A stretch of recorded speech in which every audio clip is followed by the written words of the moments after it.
Mais elle est dégueulasse l'eau là-dedans, elle a un goût d'algue. Bah, putain, la prochaine fois je me lève et je vais boire quoi. Salut tout le monde, j'espère vraiment que vous allez bien. Moi ça va pas mal aujourd'hui, on se retrouve pour une nouvelle aventure.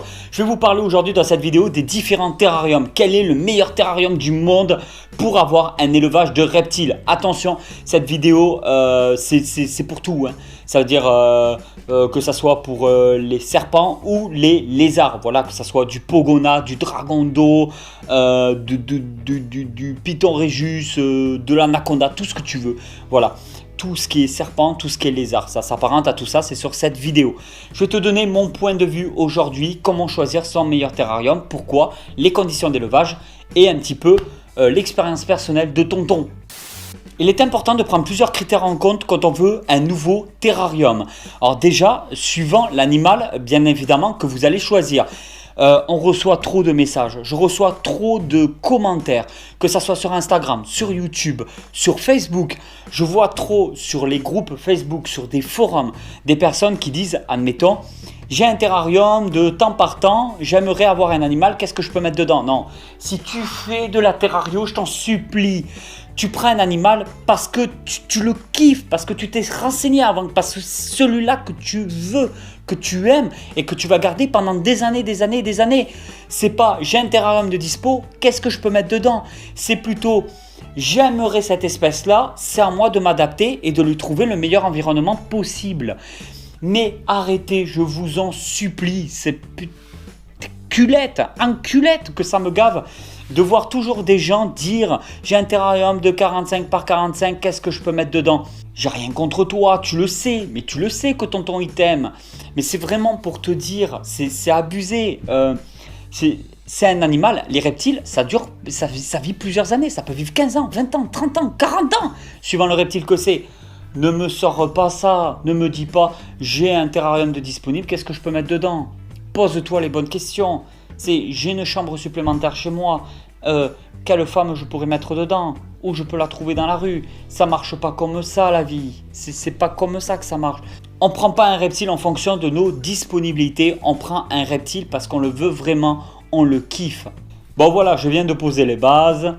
Maintenant la vidéo peut commencer réellement. Tu décides du jour au lendemain d'avoir un reptile dans ton élevage. Tonton est là pour t'aider.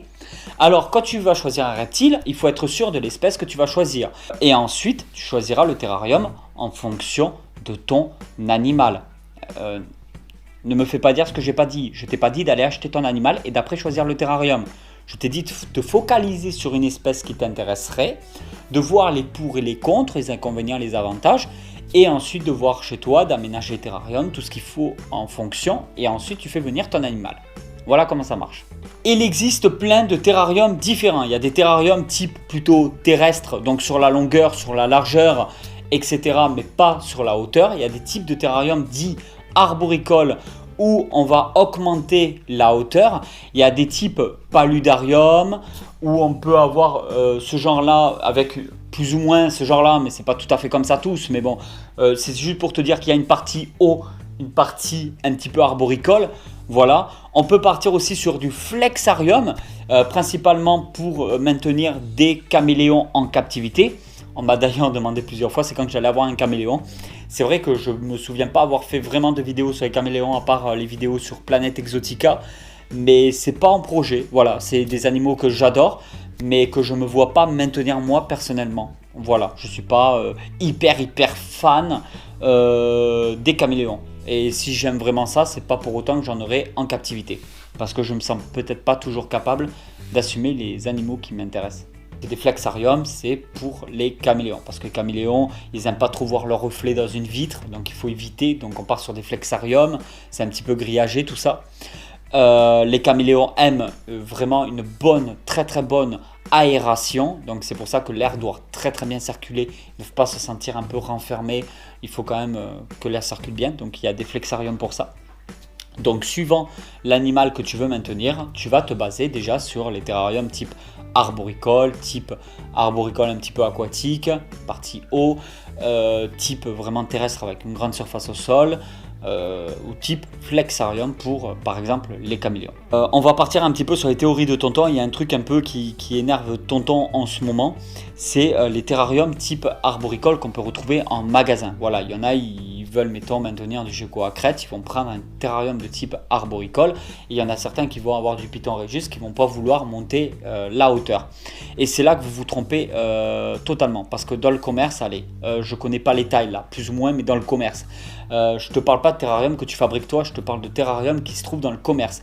Dans le commerce, on va avoir des terrariums type arboricole. On va partir, mettons, sur de l'Exotera. C'est 45 par 45 par 60 de haut. Voilà, c'est un peu type arboricole. Ou ça va faire 60 par 60 par 90 de haut. Il y a des mesures un petit peu comme ça. Et ça me fait doucement rire parce qu'on parle d'animaux arboricoles là. Dans la nature, un animal qui est arboricole, c'est un animal qui a tendance à vivre en hauteur dans les arbres. Voilà, principalement c'est dans les arbres. Le fait d'être arboricole, il y a un petit peu le mot arbre dedans. Parce que dans la nature, des arbres de 80 cm de haut, c'est des fougères ou c'est des bonsaïs. Ou c'est peut-être des sapins pour Tonton, parce que je suis un hobbit de la comté. Mais tu vas pas me faire croire que 60 cm de haut ou 80 cm de haut, c'est de l'arboricole pour toi. L'arboricole, il faut pouvoir monter. Ah, bien sûr, tu vas me dire, ouais, mais en captivité, on ne peut pas avoir chez nous un terrarium de 4 mètres de haut. Alors là, je suis tout à fait d'accord avec toi. Mais n'hésitez vraiment pas, et j'aurais su, je l'aurais fait depuis bien longtemps, je l'ai fait dans les derniers terrariums comme celui-là par exemple, où j'ai vraiment maximisé un petit peu la hauteur. Là, nous avons des terrariums qui font quasiment 1 mètre de haut. Mais dans la chambre, les couleuvres asiatiques, elles ont un terrarium d'1,25 m de hauteur. Et je trouve que c'est vraiment pas assez, parce qu'1,25 m de hauteur, c'est à peine un peu plus haut que Tonton Snake. Mais dans tous les cas, c'est pas... Je rigole. Putain, je vais avoir de ces commentaires. Ne crois pas que je fais 1,24 m. Hein. Voilà, je fais 1,67 m. Oui, c'est très petit, mais je suis très bien comme ça. Voilà. Voilà. Après, par contre, ça rattrape, parce que j'ai des grands pieds. Tu sais, genre, j'ai une petite taille, mais j'ai des grands pieds poilus. Style vraiment Hobbit de la comté. Regarde vraiment le Seigneur des Anneaux Hobbit. Tu risques de kiffer. Quand je me balade dans la nature et que je fais mes observations, je vois souvent des lézards. Il y a des gros lézards verts, des choses comme ça quand je vais un petit peu côté campagne. Et en fait, les lézards, ils vont sur des rochers déjà de plus d'1 mètre ou 1,20 m de hauteur. On voit des grosses pierres, des fois des grosses rochers, des gros rochers. C'est pas du granit, mais c'est un peu comme du granit, quoi. C'est de la pierre. Il y a des gros rochers ou des fois il y a des gros troncs d'arbres couchés au sol. Alors déjà un arbre couché au sol. Il y a des troncs qui font bien plus de 50-60 cm de hauteur. Et il y a des lézards type, entre guillemets, censés être terrestres à fond, qui sont en haut. Donc à 60 cm de hauteur, tranquille, sans aucun... Voilà, dans la nature, je veux dire, c'est ça qui me tue. C'est que dans la nature, un animal qui est supposé être arboricole, il est en haut des arbres. Un animal qui est supposé être terrestre reste au sol. Mais les animaux terrestres qui se trouvent au sol montent toujours un minimum.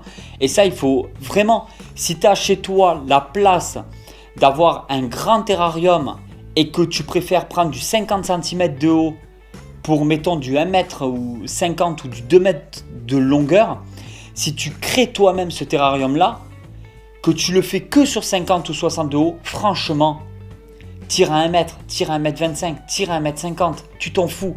Même si tu prends un animal terrestre, on part sur les lézards, mais même les pogonas. Mais les pogonas, c'est pas arboricole. Un pogona, ça va pas en haut d'un arbre. Enfin, je crois pas, il me semble pas.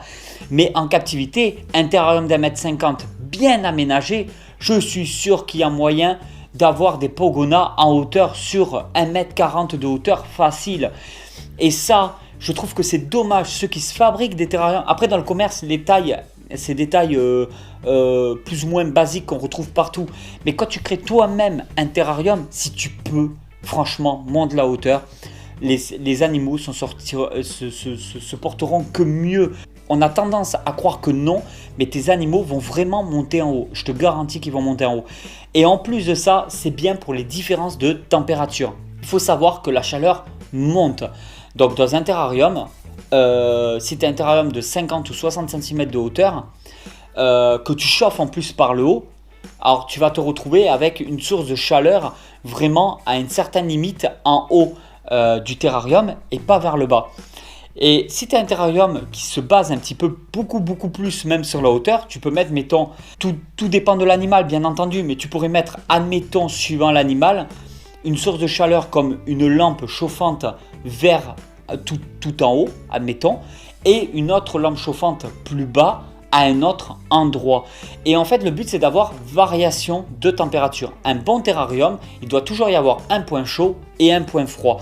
Mais quand je te dis point chaud et point froid, c'est pas une température 40 à un endroit, 25 à l'autre, boum, on s'en fout, le terrarium, il est ciblé comme ça. Ça marche pas comme ça.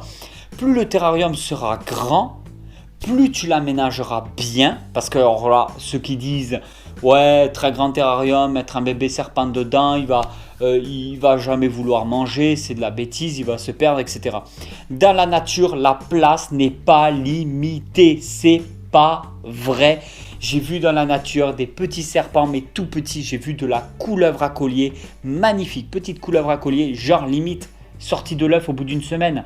Des petites couleuvres à collier comme ça, hyper fines, en train de se balader un peu partout. Il n'y a vraiment pas de souci. Dans la nature, la place n'est pas limitée. En captivité, c'est nous qui limitons la place et c'est nous qui recherchons toujours des excuses. Je sais que les vidéos en ce moment, ça ne va pas beaucoup plaire, mais je préfère dire honnêtement ce que je pense. Je me sens bien mieux dans mes vidéos à dire ce que je pense vraiment. Dans la nature, la place n'est pas limitée, point barre. Si ton serpent ne mange pas en captivité, qui stresse dans un gros environnement, dans un grand terrarium, c'est peut-être parce que ton terrarium est mal aménagé. Donc le problème vient sûrement de toi et non de ton animal. Dis-toi qu'en captivité, ton animal, en fait, il dépend à 100% de toi. Il n'a pas le choix. Il dépend de ce que tu vas lui donner à manger. Il dépend des conditions que tu vas bien vouloir lui donner. Mais il dépendra à 100% de toi. Il ne va pas avoir le choix. Il va essayer de s'adapter comme il peut. Donc, il va vivre ou crever. Et dans la nature, bon, il y a la prédation, les choses comme ça. Mais dans la nature, au niveau des conditions, il peut beaucoup plus se thermoréguler. C'est-à-dire que s'il a trop froid, il peut essayer de trouver une source de chaleur plus importante. S'il a trop chaud, il peut essayer de se refroidir un minimum. C'est lui qui va réguler un petit peu sa température. En captivité, le terrarium, plus il sera grand, mieux il sera aménagé. Et je pense sincèrement que mieux ça sera pour ton reptile. Pourquoi ? Parce que s'il est bien aménagé, s'il a les bonnes conditions, il va y avoir beaucoup de variations de température très différents. Dans ce terrarium-là, il y a énormément de points de température très différents. Nous avons la partie chauffage. Donc ici, c'est une lampe chauffage qui fait chauffage UVB. Cette ampoule chauffe à plus de 40 degrés juste en dessous. Nous avons des acanthosaura. Les 40 degrés, ils ne les aiment pas du tout, les acanthosaura. Ici, au fond, de ce côté-là, on part d'un terrarium qui fait presque 2 mètres de long. Hein. Celui-là, il est badass. De ce côté-là, celui-là, là-bas, cette partie-là du terrarium, c'est grillagé. Donc, nous avons une partie limite flexarium. Hein, là où directement, il y a une grosse perdition de température. C'est le point le plus froid qui se trouve là-bas. C'est directement grillagé. J'ai fait plein de vidéos sur le sujet. Je te conseille d'aller voir sur la chaîne YouTube. Donc, nous avons vraiment une partie froid à température ambiante de chez moi, du salon. Une partie chauffée vraiment sous la lampe. On peut atteindre des grosses températures. Une partie là-bas avec un point plus ou moins moyen. Donc on part sur des températures qui vont de 22 degrés voire beaucoup plus bas la nuit, parce qu'en plus la nuit je ne chauffe pas du tout. Il y a une certaine chaleur qui reste confinée dans le terrarium à certains endroits, bien entendu. Nous avons donc des points à 40 degrés, des points à 19-20 degrés, des points à 30 degrés, des points à 22-23 degrés. Il y a plein de variations de température bien différentes, plein de points totalement différents, avec énormément de cachettes à plein d'endroits différents, et les lézards font exactement ce qu'ils veulent. Les Acanthosaura capra, on va me dire ouais 40 degrés c'est trop. Il y a toujours le matin 2 ou 3 Acanthosaura capra qui se trouvent sous la lampe chauffante, donc à une température d'au moins 40 degrés. Ils vont y rester peut-être un quart d'heure, 20 minutes, une demi-heure, et après ils vont souvent aller se baigner dans les aquariums. Et la température de l'eau à mon avis doit être quand même assez basse. Moi personnellement, je n'irai pas trop me baigner dedans. Ensuite, on les retrouve sous la grille là-bas au fond, donc à une température plus ou moins variable entre 20, 22 degrés, entre 19 et 22 degrés en moyenne. Et je n'ai pas du tout de mortalité, tout se passe vraiment très bien, mes animaux mangent, mes animaux vont super bien. Je pense que le principal objectif que tu dois prendre en compte, c'est la place. Plus ton terrarium sera grand, plus tu vas bien l'aménager derrière, parce que c'est très important. Si tu prends un grand terrarium, tu ne l'aménages pas correctement, là les problèmes vont arriver, bien entendu. Si tu prends un énorme terrarium avec un serpent qui vient de sortir de l'œuf, les problèmes peuvent arriver aussi, parce que ton serpent, forcément plus le terrarium sera grand, moins tu auras de contrôle sur ton serpent, plus il aura peut-être de la possibilité de s'échapper quelque part. Donc il faut faire beaucoup plus attention aux aérations, aux interstices, à certains endroits et tout. Le terrarium est plus grand, peut-être que c'est plus facile pour le serpent de s'échapper, ou ton petit lézard, tout ça de s'échapper. Donc fais très attention à ça, mais si le terrarium est très grand et qu'il est très bien adapté et très bien conçu, que tu as le bon substrat, les bons éléments de décoration, les bonnes températures, je ne vois pas personnellement où est le problème. Il faut juste penser à plus de choses. Mais si tu fais ça bien et que tu prends point par point, il n'y a vraiment aucun problème. Alors les terrariums arboricoles, c'est super, mais ce n'est pas que pour les espèces arboricoles, parce que franchement, une hauteur de 60 cm, il y a énormément de lézards et de serpents qui les montent tranquilles sans être arboricoles. On a du mal à trouver de la place pour des terrariums sur la largeur et la longueur. C'est là où ça prend de la place. Mais après, on peut monter. On peut monter. Dis-moi toi, parce que ça c'est plus important. Moi, j'aime bien me remettre en question. J'aime bien me poser les bonnes questions aussi. Donc là, je te dévoile un peu ma science comme ça. Mais j'aimerais que toi, de ton côté derrière, tu me dises ce que tu en penses en commentaire. C'est vraiment le plus important. Débattez entre vous. Du moment que c'est dans le respect, il n'y a vraiment aucun souci. Dis-moi toi ce que tu penses. Moi, j'ose le dire en vidéo devant tout le monde. Tu peux écrire un message, toi, pour me dire ce que tu en penses de la vidéo. Est-ce que j'ai dit des bêtises? Oui ou non? N'hésite vraiment pas à argumenter, à me dire. Moi, j'essaie d'argumenter toujours au maximum. Dis-moi toi ce que tu en penses. C'est vraiment important pour moi. C'est des expériences personnelles. C'est pas des gens qui m'ont appris ça. C'est moi. Je me balade beaucoup dans la nature avec mes enfants et ma petite femme. Et quand on se balade dans la nature, on fait énormément d'observations. Et des fois, ouais, je passe pour un con. Je reste à quatre pattes dans les bois, à observer une araignée, à observer un lézard de loin, voir un petit peu le comportement qu'il va avoir. Est-ce qu'il m'a vu? Est-ce qu'il m'a pas vu? Est-ce qu'il est en train de chasser quelque chose? Un insecte et tout. Et franchement, je trouve ça énorme de voir que les animaux s'adaptent super bien. J'ai vraiment cette optique qui change de plus en plus au fur et à mesure du temps. J'ai toujours envie de faire mieux dans mes installations. Je compte refaire certaines installations aussi. Je compte faire une approche différente des animaux, surtout pour mon varan des savanes par exemple. J'essaie pas de l'apprivoiser, mais entre guillemets, d'avoir un certain comportement vers lui pour voir s'il y a un échange, s'il y a un certain comportement aussi de son côté, suivant mes gestes, suivant ma façon de m'exprimer. J'essaie de voir s'il y a une différence de comportement, s'il y a quelque chose à faire, un travail à effectuer. Je trouve que c'est très intéressant. N'hésite pas à me dire ce que tu en penses directement en commentaire. Et voilà tout le monde, j'espère vraiment que cette nouvelle vidéo t'a plu. Et je te dis à très vite pour une nouvelle aventure. Allez tout le monde, ciao ciao!